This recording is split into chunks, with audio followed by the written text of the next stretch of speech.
I don't think anybody knows really what's happening in their lives. I don't really think anybody knows why things happen to them. I know we're given a lot of excuses. People say, well, you're going through because you're a good person, or you're going through because you're a bad person. Most believers will say, well, you've been tested by God, you're having trials and tribulations.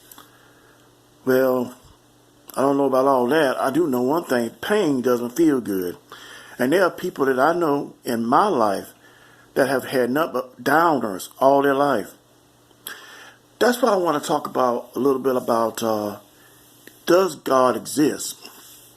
And if God exists, do we really understand what God really is? If you look at God from the standpoint of religion, God is cruel, God is absent, God is biased, God is ignorant, God is unjust. Then again, if you look at it from religion, if you buy into it, all those things are in its opposite. We don't know God, but God is testing us for our betterment. It's like we make excuses up for God, or God's not working in our lives. And we get upset with others that say, no, that's bullshit. But we don't understand ourselves why people suffer at the hands of evil people with cruel intentions. Why are children raped and murdered by their families or by strangers? Why is that permitted? Some people say, oh, they're getting back because of a past life or crime or action that they did and they're paying for it. Then some will say, well, God, you don't understand God's ways. Well, why do we have a brain? If we're not supposed to understand anything, if we're not supposed to reason, if we're not supposed to know and to captivate things in our minds, why do we have a brain? See, none of this stuff makes any sense. All it does is cause us to regress from reality and take on a fantasy that makes about as much sense as a $7 bill. I've never seen a $7 bill, and I doubt we ever will see one. But if you follow religion and its ideology, you will start thinking along those lines, and before you know it, you are really out there in space somewhere, and people are wondering, where did he go? Where did she go? Let's look at it like this. We don't know.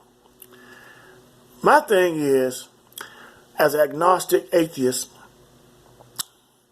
I'm not saying there's no God. I'm just going to say, if there is one, I sure don't understand it. I don't understand it whatsoever. I have no knowledge of how it operates and don't understand why it does what it does or allows things to happen. And there are going to be some say, well, see, you don't have the word, you don't have the discernment. That's another excuse that people make. They don't know either. That's why they believe. They don't know nothing, but they believe. It's better to be honest. And most of the time, we can't be honest about God. We know we don't like what's going on. I'm talking about those that believe, but we will not say, because we don't want to be ostracized and sent to hell because we are doubting or questioning God. But at the same time, we're suffering and going through immense pain. The thing about it is what are we going to do?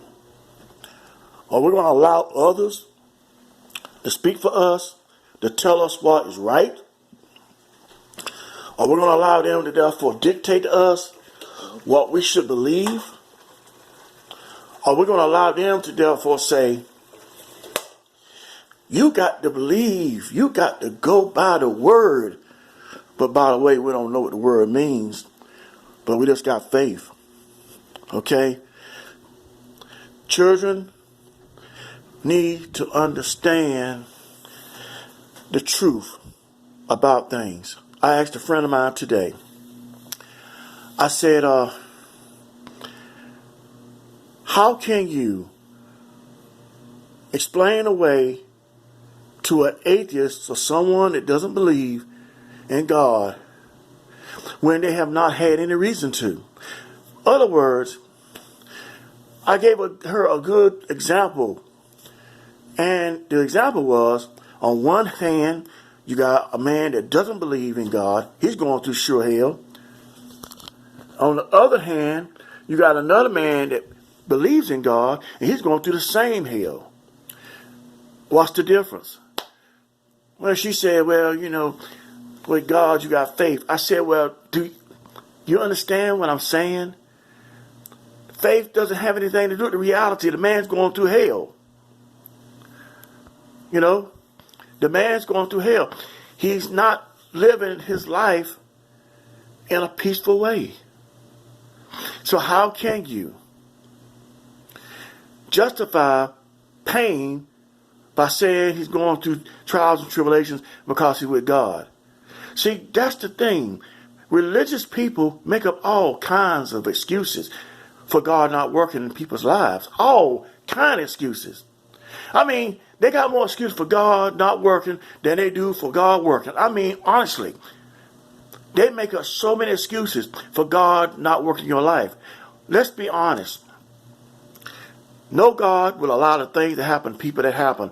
And I want to get to free will too, because that's a hot commodity. Free will, does it exist? No, not really.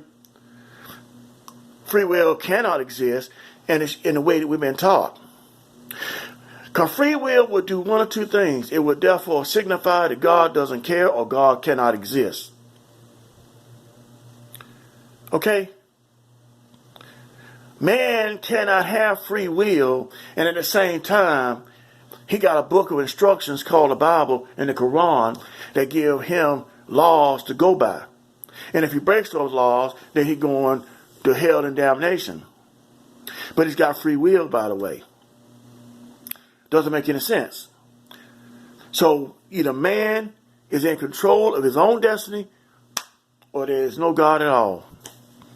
Can't be both. Can't have both. You can't have a supreme being that knows everything and is omniscient, omnipotent, and omniscient,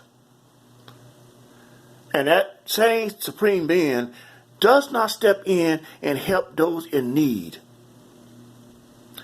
What does it take? What shall it take for us to get it? Am I saying there is no God? No, I'm not. I'm saying that religion. I'm saying that the God of religion, the way it's preached, the way it's taught, is incorrect. Totally oblivious. Has no relevance. So that's the third way. And that way is there a God, but that God is both good and evil. Just like man is. I mean, honestly, let's look at it like this. Polarities do exist. Is that God the carbon copy or the replica of good and evil? Do you not know that Satan, before the New Testament was written, before the Bible was reconstructed, the Jewish people did not view Satan as a bad being or an adversary. Satan was an enforcer of God. Read the Old Testament. Read the book of Job for one. The book of Job is indicative of what Satan really was all about. A judge, a ruler of the dark forces. Not the evil forces, but the dark forces, meaning malign to therefore bring out the truth from a shadow. That's what Satan meant. But the new way of Satan is totally different. Nothing quite the same. Contrary to all opinions and understandings, Satan is looked at now as being evil. And also, they confuse Satan with Lucifer. Lucifer and Satan are not the same beings. Nor in folklore, nor in energy, nor in astrotheology. What I'm going to say is this. People have to have a reason to believe in something. And if you really want to know something, the majority of people that are theists do it from an emotional standpoint. It's not from a psychological or a spiritual. And not at first. It can't get that way once you become indoctrinated and with the dogma. But everyone, majority of people, 97.9 to 98% of individuals that become Christians, I say Christians and Muslims, they become of those religions because of some emotional need to be, for their life to be fulfilled and completed, because it feels avoided. They feel like they have not achieved enough. They feel like they need to go further. They need somebody to comfort them. A religious person is no different in their need to be conjured by God than a woman or a man looking for a relationship to get into. Same thing. Most women that are married and get divorced, they're not looking for somebody to fall in love with. They're looking for somebody to take care of them. They're looking for somebody that can look after them, support them, and treat them like a child. So a lot of them are like that. I'm not saying all, because there are exceptions to the rule. But most people I know that have been married and get divorced and they get involved with somebody else, they're doing it for emotional need. They have an emotional crutch and they need somebody to give them comfort. Even if the person is a bad person. And get this is rich. Most people know they're living a lie. They don't care.